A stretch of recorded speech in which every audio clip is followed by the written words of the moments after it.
महीने पहले ही मेरी उससे मुलाकात हुई थी। ये चोट कैसे लगी? क्या हुआ है? कुछ नहीं मैम, वो किचन में काम करते टाइम लग गया। तुमने कहा कि आमिर सिर्फ तुम्हारा दोस्त था, बचपन का दोस्त, तो फिर होटल में क्यों मिलते थे? क्या हुआ रोशनी? ये पुलिस क्यों आई है? वो आमिर का मर्डर हुआ है, उसी सिलसिले में पूछताछ करने के लिए आए हैं। कौन आमिर? वो मेरी कंपनी में सिक्योरिटी एजेंसी का सुपरवाइजर था। हाँ तो ये तुमसे पूछताछ क्यों कर रहे हैं? देखिए ये वहां ना 9 से 6 जॉब करने जाती है, रिश्तेदारी निभाने नहीं। तुम कभी मिले हो आमिर से? अरे मैं क्यों मिलूंगा? आप लोग बात किसके बारे में कर रहे हैं, मैं तो ये तक नहीं जानता। अच्छा, ये देखो, कुछ याद आया? चल आने चल। सर मैंने कुछ सब याद कराता हूँ, चल। अरे मेरी कोई गलती नहीं, मुझे क्यों लेके जा रहे हो? अरे मैंने कुछ नहीं किया, छोड़ो मुझे। सर मैंने आमिर का मर्डर नहीं किया है। अगर तूने आमिर का मर्डर नहीं किया तो तूने झूठ क्यों बोला कि तू आमिर को नहीं जानता? तो क्या सच बोलता? क्या आमिर मेरी बीवी के साथ होटल में जाता है?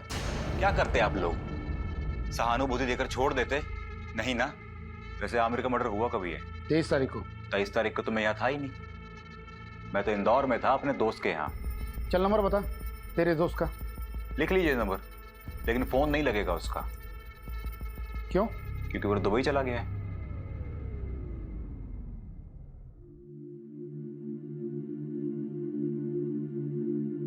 मास्टर जी इस बार फिटिंग बहुत अच्छी बनाना, हम शादी में जा रहे हैं। भाभी जी हाथ ऊपर करिए। काफी पतले हो गए। मास्टर जी आप भी ना। मास्टर जी इस काम के लिए कोई औरत नहीं मिलती आपको? 2 3 4 5 पांचों बॉक्सेस बाहर रखवा फटाक से।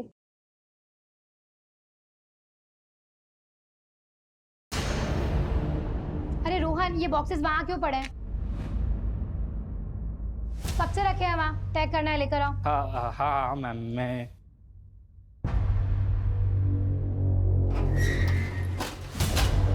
अरे रोहन, बॉस के कैबिन में क्यों लेकर जा रहे हो?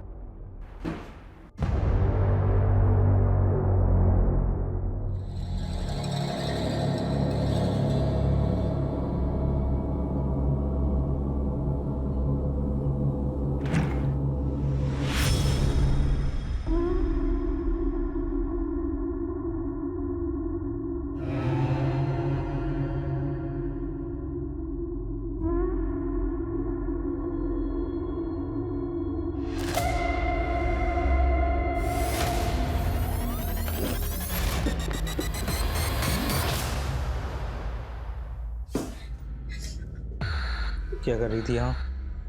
सब लाइट ऑफ करने आई थी। आइंदा से बिना पूछे मेरे कैबिन में मत आना। जी।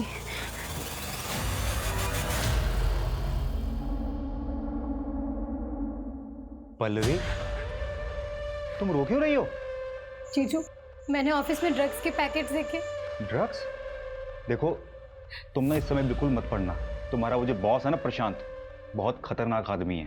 तुम ऐसा कुछ मत करना, मेरी मानो कुछ मत करना तुम। मुझे बहुत डर लग रहा है जीजू। तुम डरो मत, मैं हूं ना तुम्हारे साथ। मैं अपनी हद में रह।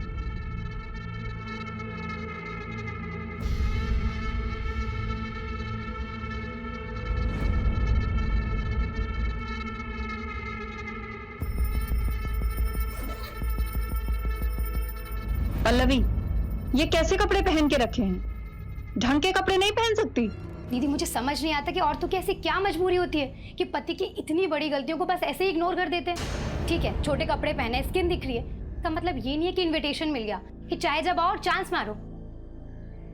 अच्छा मेरी बात सुन, ये क्या कर रही है तू? मैं जा रही हूँ। कहाँ जा रही है? अपने एक दोस्त के यहाँ कुछ दिन वहीं रहूंगी और उसके बाद रेंट पर शिफ्ट हो जाऊंगी। सुन, ना तो तू कहीं जाएगी और ना ही अपने बॉस के खिलाफ कोई कंप्लेन करेगी। मैं जा रही हूँ और बाकी सामान बाद में लेकर जाऊंगी। आप सोचिए ना दीदी, जो आदमी आपके घर में रहकर आपकी बहन की इज्जत पे हाथ डाल सकता है, वो बाहर जाकर क्या कुछ नहीं करता होगा। अरे मैं तुम्हें छोड़ दूं कहीं? Thank you. क्या बड़ा एटीट्यूड है इस लड़की में।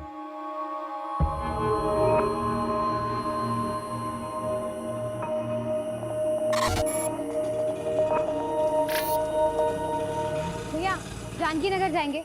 जानकी नगर की ऑटो यहाँ से नहीं मिलेगी मैडम, आगे से राइट मारिए, वहाँ से मिलेगी। Thank you.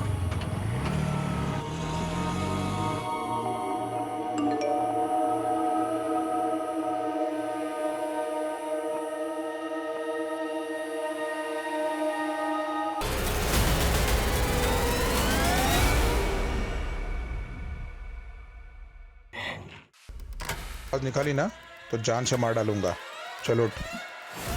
ये क्या हालत बना रखी है तूने अपनी?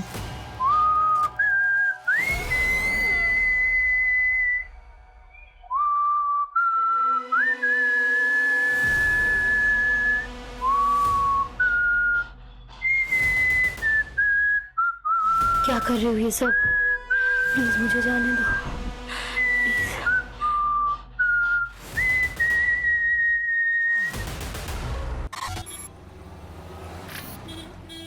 तू एक काम कर, जल्दी जा, जल्दी से अपना बैग रेडी करके आ। नगमा इतनी देर लगा दी तुम लोगों ने। अरे क्या करेंगे, टेलर ने कपड़े ही नहीं सिले थे, बैठ के सिलाना पड़ा, वरना आयशा क्या पहनती। बहुत लेट हो गया। नगमा, ये फातिमा को सलामी पर दे देना।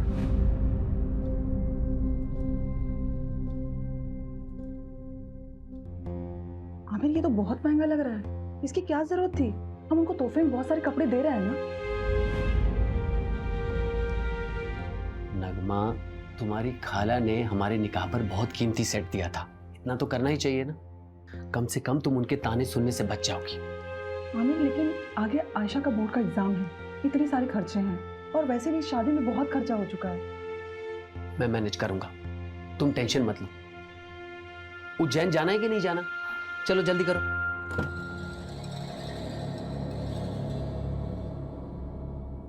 आयशा, अपना लोकेशन ऑन कर लेना और वहां पहुंचकर मुझे फोन करना। अरे आप क्यों चिंता करें, हम फोन करेंगे अब आपको। चलो अब वो टेंशन मत लीजिए, हम लोग अच्छे से पहुंच जाएंगे। ठीक है, ठीक है। हाँ।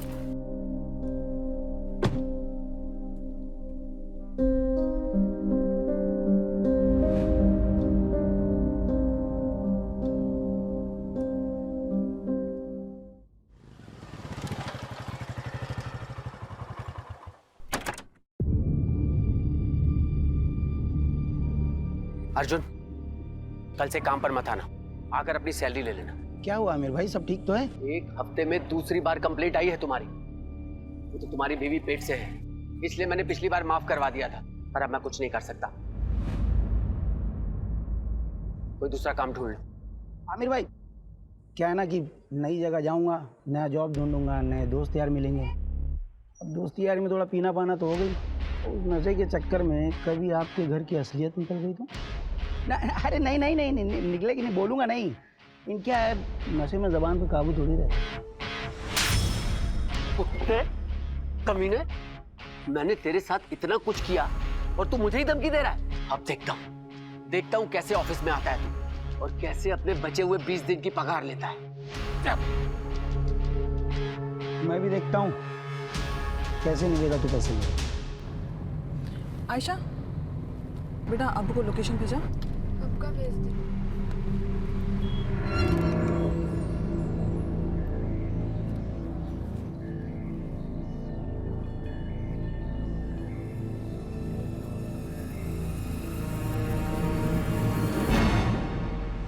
Excuse me sir, payment.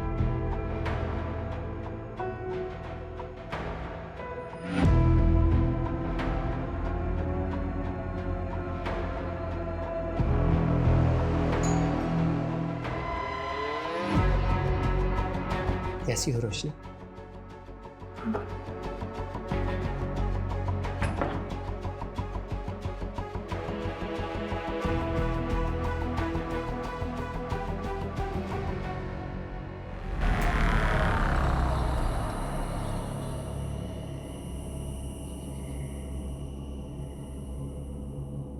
अरे रोशनी, इतना लेट? हाँ वो आज ना ऑफिस में बहुत ज़्यादा काम था, इसलिए लेट हो गई। ठीक है, कल से ऑफिस मत जाना। पर और सुनो, अंदर ना मैंने मटन ला के रखा है, उसे बना दो जरा। निलय सॉरी ना, आगे से मैं ध्यान रखूंगी। मैं ऑफिस से हमेशा टाइम पे आ जाऊंगी। पता है तुम्हें, बॉस ने मेरी सैलरी भी बढ़ा दी है। अच्छा मैं मटन बना के आती हूँ।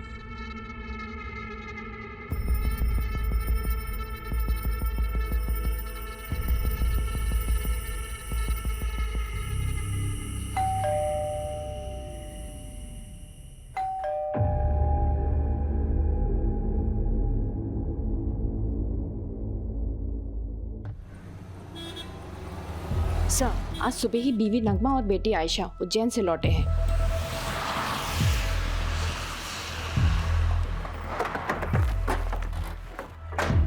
चलो साइड हटो।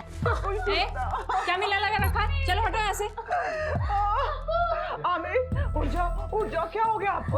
उठो आमिर, प्लीज उठ जाओ, क्या हो गया? देखिए नगमा जी, मैं जानता हूँ कि ये सही वक्त नहीं है, लेकिन इन्वेस्टिगेशन भी जरूरी है। आप हमें बता सकती हैं कि जब आप यहाँ वापस आई तो आपने सबसे पहले क्या देखा?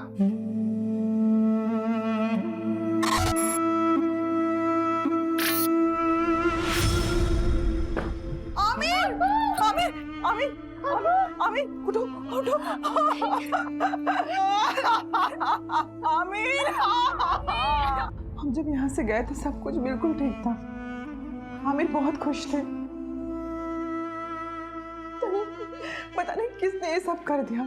सर, हमारे आने के पहले कुछ मोहल्ले वालों ने यहाँ भीड़ लगा रखी थी। पूरा क्राइम सीन कंटामिनेट कर दिया ऐसा।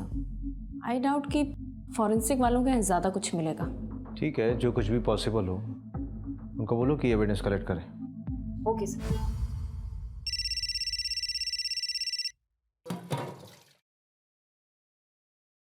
हेलो हेलो दीदी प्लीज मुझे बचा लीजिए। नहीं मुझे नहीं पता मैं कहाँ हूँ, पर प्लीज दीदी मुझे बचा लीजिए, वो मुझे मार देगा। कौन मार डालेगा पल्लवी? दीदी प्लीज प्लीज।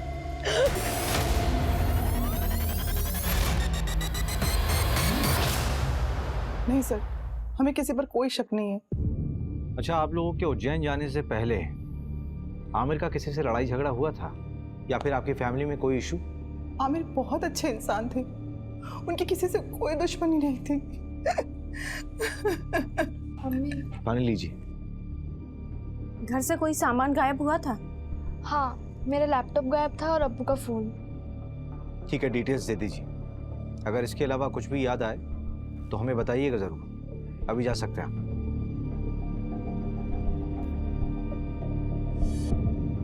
मंजू, इस आमिर का बैकग्राउंड निकालो। Okay sir. आखिर ऐसा कौन हो सकता है जो उससे इतनी नफरत करता हो?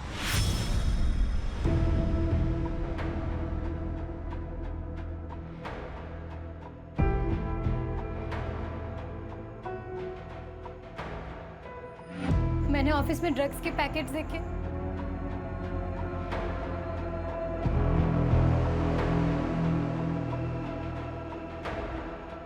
रोशनी? आमिर, रोशनी तुम इतने सालों बाद कैसी हो? क्या बात है, कुछ परेशान लग रही हो। सब ठीक तो है ना? आमिर मुझे तुम्हारी हेल्प चाहिए। हाँ हाँ बोलो। गुड मॉर्निंग सर, मैं रोशनी वर्मा जॉब इंटरव्यू के लिए आई हूँ। Yes come. आमिर ने बताया था मुझे। फाइल? Yes sir. तो ये तुम्हारी पहली जॉब है? Yes sir. कंप्यूटर नॉलेज है? जी सर, पूरी मेहनत से काम करूंगी। मेहनत से नहीं रोशनी, स्मार्टनेस से काम करना होगा। करोगी ना? जी। आमिर के अकाउंट से एक होटल में रेगुलर पेमेंट्स दिखा रहा है, ऑलमोस्ट एवरी वीक। मैंने उस होटल में फ़ोन किया था तो वहाँ की रिसेप्शनिस्ट ने बताया कि आमिर यहाँ एक औरत के साथ आया करता था और दिए गए आईडी के मुताबिक उस औरत का नाम रोशनी वर्मा है। ये देखिए। इसका मतलब आमिर का एक्स्ट्रा मैरिटल अफेयर था। सर फिलहाल तो ऐसे ही लग रहा है। मैंने उस होटल की सारी सीसीटीवी फुटेजेस मंगा ली है। ये देखिए सर, ये वाली फुटेज, ये मर्डर के 2 दिन पहले की है।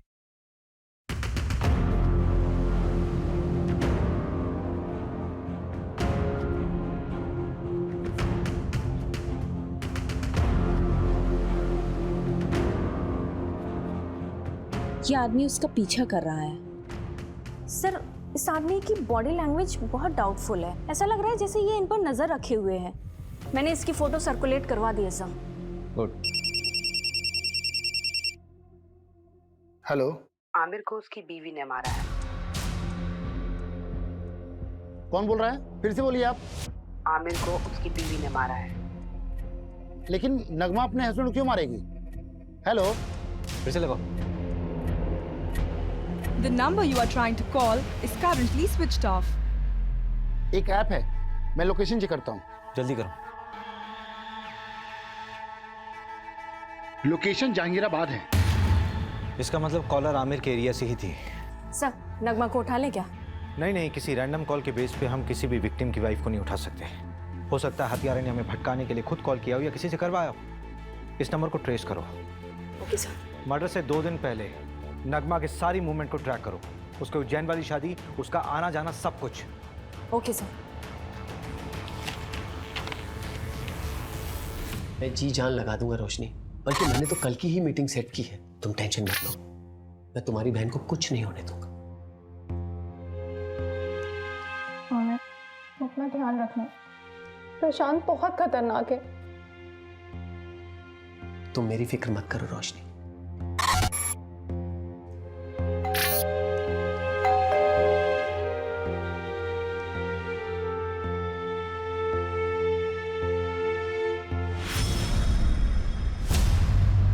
हमारा कोई अफेयर नहीं था। मैं और आमिर तो एक कॉलोनी में रहते थे। 5 महीने पहले ही मेरी उससे मुलाकात हुई थी।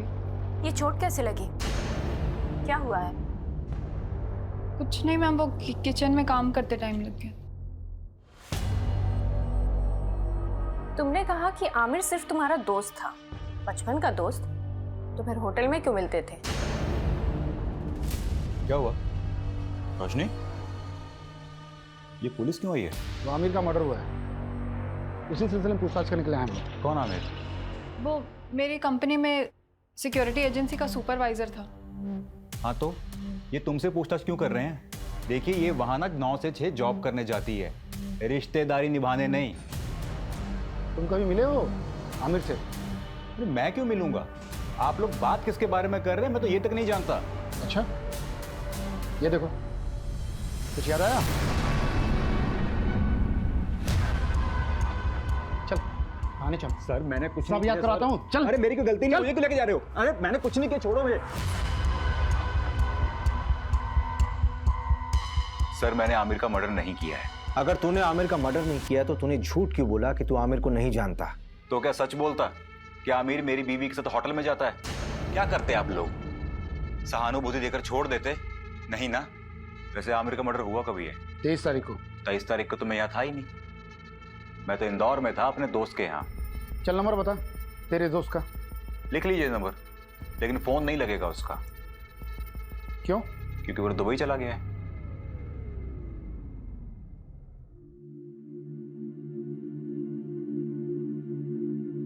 मास्टर जी, इस बार फिटिंग बहुत अच्छी बनाना, हम शादी में जा रहे हैं। भाभी जी हाथ ऊपर करिए। काफी पतले हो गए। मास्टर जी आप भी ना। मास्टर जी, इस काम के लिए कोई औरत नहीं मिलती आपको? आजकल फीमेल टेलर मिलती कहाँ है? इतने समय से हम कपड़े सिला रहे हैं, लेकिन हमारे मास्टर जी का हाथ कोई पकड़ नहीं सकता। हाँ हाँ, वो तो मैं देख ही रहा हूँ। आपका काम हो गया हो तो अपना सामान उठाओ और निकलो यहाँ से। बोलने से पहले कुछ तो सोचा करो।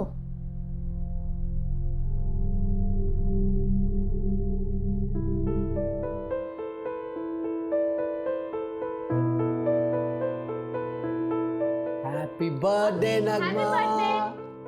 अभी तक नाराज हो नगमा? प्लीज मुझे माफ कर दो। और वो जो टेलर मास्टर के सामने आपने किया, वो क्या सोच रहे होंगे वो? अच्छा, तो माफी से काम नहीं चलेगा तो मुर्गा बन जाता हूँ मैं। अच्छा बस, अब ज्यादा नौटंकी करने की जरूरत नहीं, चलो उठो।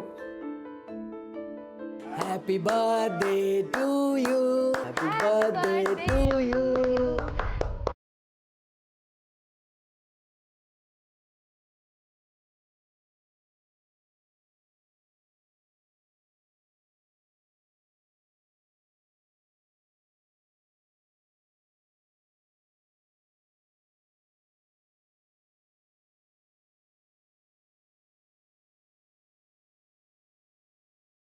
सर इनिशियल रिपोर्ट आ गई है। आमिर को करीब रात 11 से 1 के बीच मारा गया था। नगमा और उसकी बेटी आयशा कितने बजे घर वापस लौटे? अगली सुबह 8 सवा 8 बजे। जिस कैब से वो लौटे थे वो ट्रैक किया? नहीं, ऑनलाइन बुक कैब होती तो इजीली ट्रैक हो जाता। वैसे उज्जैन के सारे ड्राइवर से बात हो रही है। सर उज्जैन से एक और बात पता चली है। नगमा का शादी से पहले किसी फरहान नाम के लड़के से अफेयर था। तो शादी से पहले था ना? नहीं सर, अभी भी है। नगमा जिस शादी के लिए उज्जैन गई थी ना, वहां से 2-3 घंटों के लिए गायब थी, इसी फरहान से मिलने के लिए। फरहान? नगमा 2.5 लाख है, बाकी अगर और जरूरत पड़े तो बता देना। Thank you Farhan. लेकिन नगमा, हम कब तक ऐसे चुप चुप के मिलते रहेंगे? थोड़ा वक्त दो मुझे फरहान। वैसे भी आयशा की जिम्मेदारी है मुझ पर। एक बार मैं आयशा का सब कुछ ठीक कर लूँ, फिर देखेंगे। और वैसे भी मैं किसी को दुखी नहीं करना चाहती। तो ठीक है,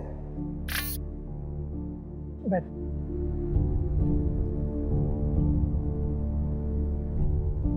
आयशा, मैं क्या कह रहा था कि हमें ना आंटी से बात कर लेनी चाहिए। देख, अभी अब्बू तो नहीं रहे ना, और मेरे घर वाले भी उंगली उठाएंगे, तो उससे पहले हमें शादी कर लेनी चाहिए ना। ये तुम क्या बात कर रहे हो सूरज? पहले कब्र के फूल को तो सूख जाने दो। आयशा, मेरा वो मतलब नहीं था। पुलिस? अम्मी फिर से पुलिस वाले क्या करने आए यहाँ? ये तलाशी ले रहा है। उस दिन भी तो आए थे, उन्हें कुछ नहीं मिला था। आज क्या मिलेगा नया उन्हें? रवि, हाँ पोस्टमार्टम और फोरेंसिक रिपोर्ट देना है। ये लीजिए। सबसे पहले आमिर के सर पर वार किया गया किसी हैवी ऑब्जेक्ट से। उसके बाद 12 बार चाकू से स्टैब किया गया उसे। आमिर की बीवी और बेटी को आमिर की बॉडी यहाँ मिली थी और दरवाजे पर कोई फोर्स एंट्री के निशान भी नहीं थे। इसका मतलब यह है कि आमिर ने दरवाजा खुद खोला था। ये कांड किसी एक का नहीं बल्कि 2 लोगों का किया हुआ है। किलर के साथ कोई और भी था। सर, लेकिन आपको ये क्यों लगता है कि वो 2 लोग थे? ये रिपोर्ट देखो मंजू, इसमें साफ दिख रहा है कि आमिर की मौत सर पे चोट लगने से और उसके शरीर में चाकू मारने से हुई, राइट? हाँ। लेकिन इन दोनों ही चोटों का फोर्स और इंपैक्ट बिल्कुल अलग है। देखो,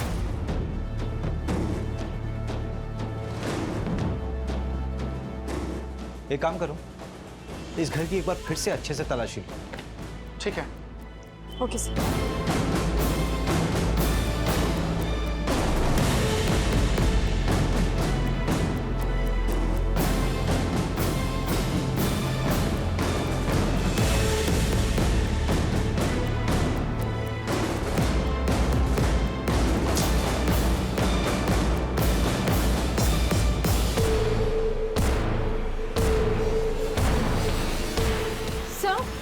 सर यहाँ ये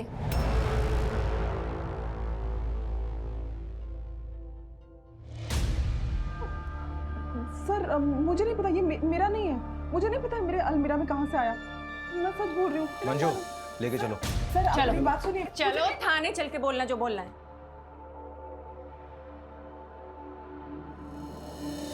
अरे मैंने कुछ नहीं किया, आप मेरी बात तो सुनो।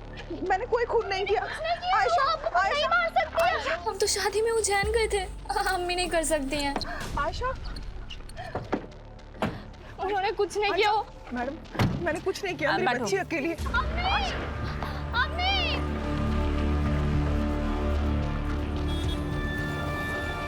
सर, ये नगमा तो अभी तक कुछ काम का बोली ही नहीं है। बोलेगी।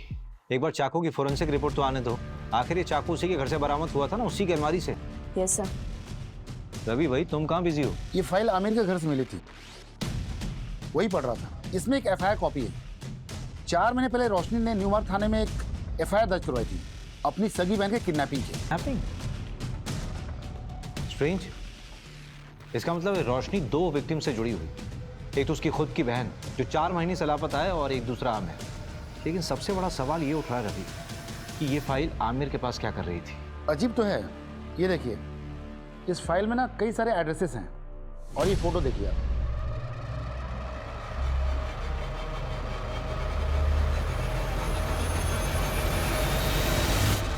रवि, कहीं उस कॉलर के बोलने पे हम बहुत अलग तो नहीं जा रहे हैं? हम नगमा से पूछताछ कर रहे हैं और मालूम चले कि केस कुछ और ही है। एक काम करो, रोशनी को थाने बुलाओ। और सर, एक गार्ड के बारे में पता चला है, उसका नाम अर्जुन है। वो आमिर के अंडर काम करता था और मर्डर के 2 दिन पहले उसका आमिर से झगड़ा भी हुआ था। मैंने कांस्टेबल सिन्हा को बोल दिया उसे उठाने को। सर मैं सच कह रहा हूँ, मैंने कुछ नहीं किया, मैंने किसी को नहीं मारा है। हाँ, आमिर से गुस्सा ज़रूर था क्योंकि वो नौकरी से निकालने की बात कर रहा था, पर उसके मर्डर के बाद मुझे किसी ने नहीं बोला कि काम पे वापस मत आओ। हाँ, मेरा फ़ायदा ज़रूर हुआ है, पर मैंने किसी को नहीं मारा है सर। ये तो तोते की तरह खुद ही सब कुछ बोल रहा है। हाँ सर, वो हमारे साथ का ही था, बस सुपरवाइजर बनने के बाद उसको अचानक बहुत गुस्सा आने लगा, हर छोटी छोटी बात पे चिढ़ जाता था। तेरे मुंह से ही पहली बार सुन रहा हूँ कि आमिर को गुस्सा आता था। हाँ सर, आप चाहे तो वो आयशा के बॉयफ्रेंड सूरज, हाँ सूरज से भी पूछ सकते हैं। मैंने ही पकड़ा था उन दोनों को मार्केट में, और आमिर को खबर देके मैंने ही बुलाया था। अब्बू मत मारिए, अब्बू मत मारिए। क्या नाम बताया तेरा? सूरज चौहान। सूरज, गैर मजहबी लड़के के साथ घूमती है? ये आजादी दी थी मैंने तुझे? मेरे नीचे काम करने वाला अर्जुन ये मुझे फोन करके बताता है कि अपनी बेटी को संभाल लो। क्या इज्जत रह गई? करना चाहते हैं सर, सर मैं प्यार करता इसमें सर। आज के बाद इसके साथ नजर आया ना तो जान से मार दूंगा तुझे। सर प्लीज भाग यहाँ से। पल्लवी के लिए मैं कहाँ कहाँ नहीं भागी सर, पर किसी ने मेरी मदद नहीं की। सिर्फ आमिर मेरी मदद कर रहा था। पल्लवी की कोई दोस्त थी जहाँ वो गई थी, उसका नाम या पता मालूम चल सकता है? पता नहीं, उस दिन पल्लवी ने मेरे किसी मैसेज का रिप्लाई नहीं किया। मुझे लगा शायद गुस्सा है इसलिए नहीं किया। फिर अचानक एक दिन कॉल आई और तब मुझे पता चला कि वो किडनैप हुई है। पर प्लीज दीदी मुझे बचा लीजिए, वो मुझे मार देगा। मुझे पता है सर, ये सब उस प्रशांत का किया धरा है। मेहनत से नहीं रोशनी, स्मार्टनेस से काम करना होगा। नाम के लिए तो उसकी एक कुरियर एजेंसी है, लेकिन असली पैसा ड्रग्स बेच के कमाता है। कुरियर बॉक्सेस में ड्रग्स डाला जाता है और लोगों को कुरियर की तरह डिलीवर किया जाता है। और क्योंकि ये सब लोकल डिलीवरी होती है, इसलिए कभी चेकिंग में भी नहीं आता। पल्लवी ने ड्रग्स देख लिया था, छोड़ के चली गई थी, और शायद उसी रात उसका किडनैप हुआ था। सब मेरी गलती है सर, मुझे उसे अकेले जाने ही नहीं देना चाहिए था। मेरी मदद तो पुलिस ने भी नहीं की। प्रशांत का नाम तक नहीं लिखा है एफआईआर में। उल्टा मुझसे कहने लगे कि तुम्हारी बहन किसी के साथ भाग गई होगी। हम ढूंढेंगे उसे, इट्स अ प्रॉमिस। तो जब हम तुम्हारे घर आए थे तब क्यों नहीं बताया था ये सब? आमिर, ये देखो, किसी बैंक का अकाउंट नंबर है, SRB बैंक। रोशनी, ये स्विट्जरलैंड का बैंक है। 1 मिनट, ये बैरी जहां से उठाई है वहीं रख दो।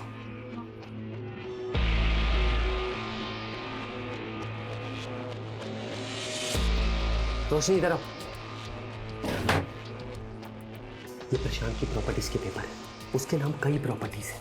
आमिर, शायद यहीं कहीं रखा हो उसने पल्लवी को। चलो हम अभी चेक करके आते हैं सारे एड्रेस। नहीं नहीं नहीं रोशनी, अभी बहुत लेट हो चुका है, तुम घर जाओ। लेकिन मेरी पल्लवी। हड़बड़ी का काम नहीं, बहुत रिस्की है। हम लोग कल मिलेंगे। चलो इसको वापस ले आओ। चल चल चल चल।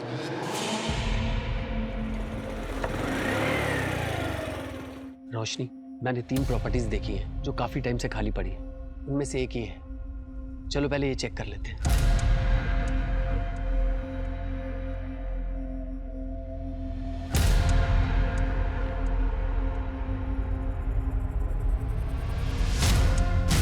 रोशनी, यहां तो कोई नहीं। चलो दूसरी प्रॉपर्टी में देखते हैं।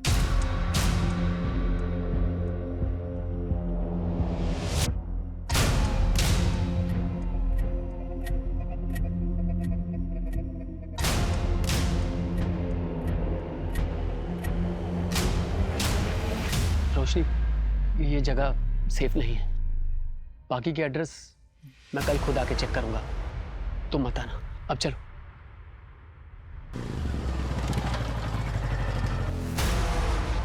रोशनी, तुम टेंशन मत लो, मैं पल्लवी को ढूंढ लूंगा। आमिर, अभी मैं घर निकलती हूँ। अगर निलय मुझसे पहले आ गया ना तो बहुत प्रॉब्लम हो जाएगी।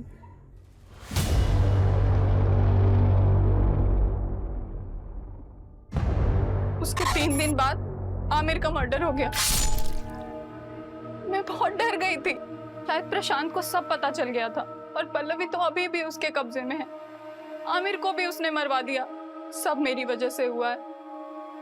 वो प्रशांत कुछ भी कर सकता है। पता नहीं अब पल्लवी मुझे कभी मिलेगी भी या नहीं। आमिर के अलावा तो किसी को नहीं पड़ी थी उसे ढूंढने की। हम ढूंढेंगे उसे, इट्स अ प्रॉमिस।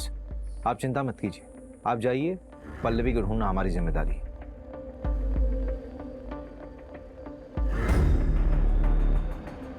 रवि, जिस नंबर से पल्लवी ने कॉल किया था उसकी डिटेल्स निकालो और इस कॉलर का भी इन्वेस्टिगेशन स्पीड अप कर दो जिसने आमिर की वाइफ का नाम लिया था। इस प्रशांत को यहाँ बुलाओ। ठीक है, उसे बुलाता हूँ थाने, लेकिन काफ़ी टाइम हो गया। पल्लवी जिंदा मिलेगी मुश्किल लगता है। और इंस्पेक्टर साहब, बीवी बच्चे कैसे हैं आपके? बहुत अच्छे। अच्छे रहे तो कितना अच्छा है ना? धमकी दे रहा? अरे नहीं नहीं नहीं इंस्पेक्टर साहब, ऐसा आप कैसे कर सकता हूँ? आप बताइए क्या सेवा कर सकता हूँ आपकी? आमिर को जानता है? हाँ, हमारे यहाँ की सिक्योरिटी का सुपरवाइजर था, लेकिन सुना है बहुत बुरी तरह से मर्डर हुआ है उसका। किसने किया है? पल्लवी को जानता है? जी हाँ, हमारे यहाँ काम करती थी डेटा एंट्री ऑपरेटर का। फिर अचानक उसने जॉब छोड़ दी। उसने मारा आमिर को। ज़्यादा स्मार्ट बनने की ज़रूरत नहीं है, सीधे सीधे बता कि तुझे कब पता चला कि आमिर तुझे इन्वेस्टिगेट कर रहा था। आमिर के लिए मैं भगवान था, वो मुझे इन्वेस्टिगेट क्यों करेगा? ऐसा कौन सा भगवान वाला काम किया आपने? उसकी बेटी का अबॉर्शन करवाना था, उसके लिए पैसे और सीक्रेट डॉक्टर का नंबर मैंने ही दिया था। डॉक्टर का कॉन्टैक्ट नंबर? हाँ बिल्कुल, आप भी जाइए, आपकी भी प्रॉब्लम है ना, वो भी सॉल्व कर देगा वो। ज्यादा बकवास नहीं। हाँ, लेडीज हैं आप, पर हम लेडीज की इज्जत करते हैं, इसीलिए एक गुस्ताखी माफ कर देते हैं, वरना क्या? और क्या करेगा? मंजू, मंजू, मंजू।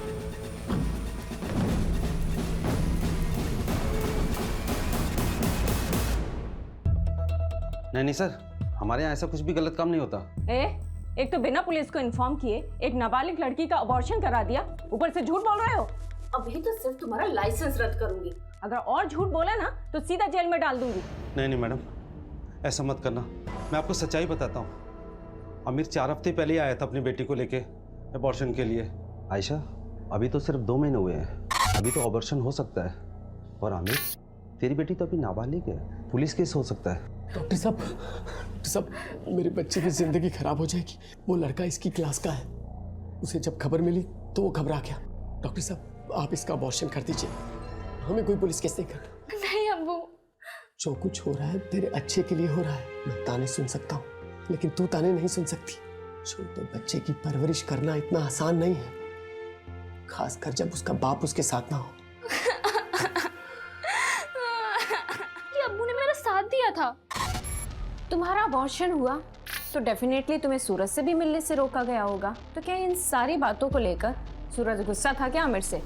देखिए, ना सूरज ने अब्बू को मारा है और ना अम्मी ने अब्बू को मारा है। आप शुरू से गलत इन्वेस्टिगेट कर रहे हो। देखो आयशा, अगर तुम्हें ये लगता है कि तुम्हारी मम्मी बेवजह लॉकअप में बंद है तो तुम्हें ही उनकी मदद करनी होगी ना, नहीं तो वो जिंदगी भर किसी और के जुर्म की सजा काटती रहेंगी। नहीं, ऐसा बिल्कुल नहीं होगा। वकील ने कहा कि उनकी कल तक जमानत हो जाएगी, इसके बाद वो कभी भी जेल नहीं जाएगी। अम्मी ने कुछ भी नहीं किया है, इसलिए आप लोगों को कोई सबूत नहीं मिल रहा है।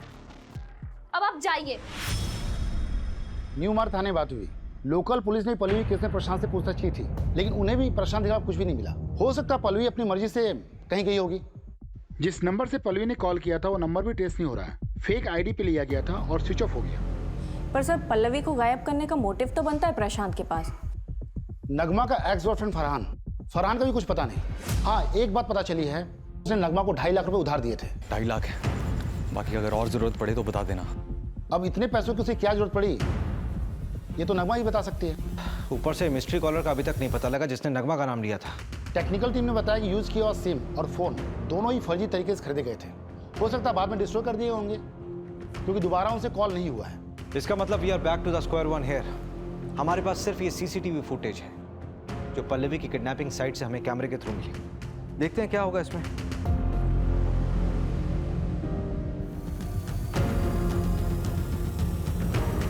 इन दोनों ऑटो वालों से भी न्यू मार्ग पुलिस ने बात की थी।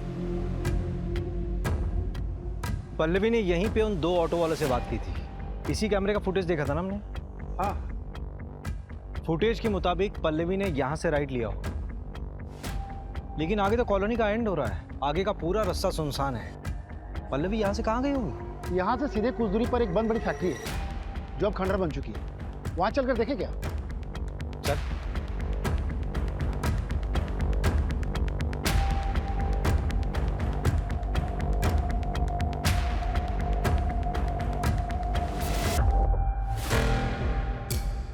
चेन से बांधा गया था, मेकअप का सामान।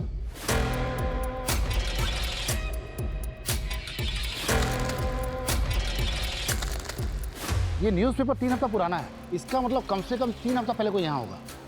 कहीं किडनैपर्स ने पल्लवी को यहाँ तो नहीं रखा होगा। सबसे पहले तो ये पता करो कि प्रॉपर्टी किसके नाम पे है। ठीक है, जल्दी। रवि, इंजेक्शन, इसको ट्रैक करो, ये इंजेक्शन कहाँ कहाँ बिका है सब पता करो जल्दी। ठीक है।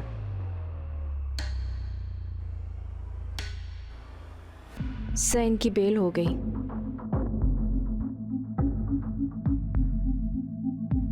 मेडिसिन की बाहर की लिस्ट आई है। कोई लीड मिला प्रशांत से कनेक्टेड? एक लीड है, नाम देखकर आप हैरान हो जाएंगे।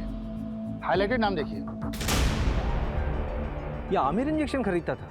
हाँ सर, हो सकता है कि ये प्रशांत ने मंगवाया हो। प्रशांत ने आमिर की मदद की थी वो आयशा के अबॉर्शन केस में, तो शायद इसलिए आमिर ने उस एहसान के चलते प्रशांत का ये काम किया हो। और हो सकता है आमिर को ये पता भी ना हो कि वो इंजेक्शन क्यों खरीद रहा है, क्योंकि वो खुद पल्लवी को ढूंढ रहा था। लेकिन प्रशांत के खिलाफ हमारे पास कोई सबूत नहीं है। एक है, हल्का कनेक्शन है, पर एक मिला है। जिस लोकेशन में पहुंचे थे वो एक कंस्ट्रक्शन कंपनी के अंडर है, गंगवार कंस्ट्रक्शन। और इस गंगवार कंस्ट्रक्शन प्राइवेट लिमिटेड में 21% का स्टॉक होल्डर है प्रशांत।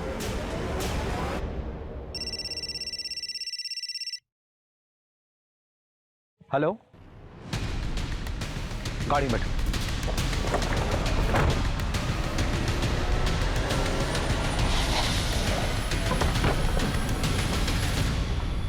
किधर?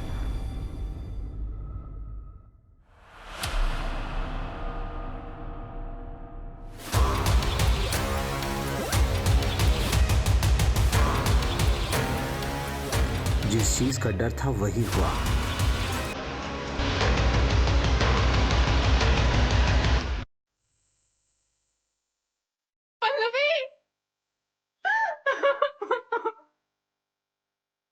दीदी, मुझे जॉब मिल गई। क्या? ओह, सो हैप्पी दीदी।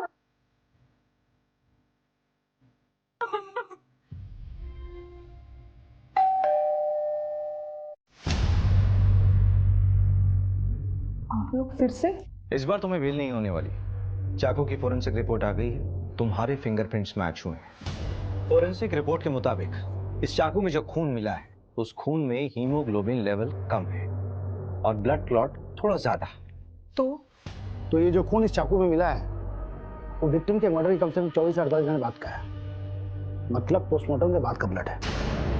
मैं अपना जुर्म कबूल करती हूँ, मैंने ही आमिर को मारा है। झूठ बोल रही हो तुम नगमा। मर्डर रात के 11 बजे से 1 बजे के बीच में हुआ। रात के 10 बजे तो तुम देवास टोल क्रॉस कर रही थी और रात के 2 बजे सीहोर टोल। इसका मतलब ये हुआ कि जब मर्डर हुआ उस वक्त तुम रास्ते में थी और करीब 3:30 बजे तुम घर पर वापस लौटी। आयशा बोलो, क्यों किया ये सब? देखो, मैं जानता हूँ तुम दूसरी कैब करके पहले ही भोपाल पहुंच गई थी, पर तुम्हारी माँ नगमा बाद में अकेली आई थी। देवास टोल नाके के सीसीटीवी फुटेज में तुम्हारी माँ कैब में अकेली दिखाई दे रही है। इसके आगे जाकर हमने इन्वेस्टिगेट किया तो पता चला कि मर्डर के समय तुम्हारी माँ घर पर थी ही नहीं। सबूत हैं हमारे पास। सर प्लीज, मैं आपके आगे हाथ जोड़ती हूँ, इसको छोड़ दीजिए। इसकी सजा मुझे दे दीजिए। ये अभी बहुत छोटी है, इसकी पूरी जिंदगी बर्बाद हो जाएगी। आयशा, मैं तुमसे पूछ रहा हूँ, बोलो क्यों किया तुमने ऐसा? नगमा तो तुम दोनों को भगाने वाली थी, फिर क्यों? बोलो आयशा। क्योंकि मैं नहीं भाग पा रही थी। कैसे चली जाती मैं? कैसे भूल गई ये सब कुछ? उसका बाप जो अबॉर्शन करवाया था वो सूरज का बच्चा नहीं, वो कमीना आमिर का था। तुम्हारी अम्मी ने पैसों का इंतजाम किया था, तो फिर क्यों नहीं चली गई? नहीं जाना था मुझे, नहीं भागना था। जब तक मैं उस कमीने को सजा नहीं दिला देती मैं नहीं भूल पाती ये सब कुछ। लेकिन अब मैं भूल सकती हूँ, चैन से जी सकती हूँ। सूरज के साथ या फिर इस जेल में। पर जी सकती। पल्लवी का किडनैप भी आमिर ने किया होगा, उसी ने उसको ऑर्डर किया होगा।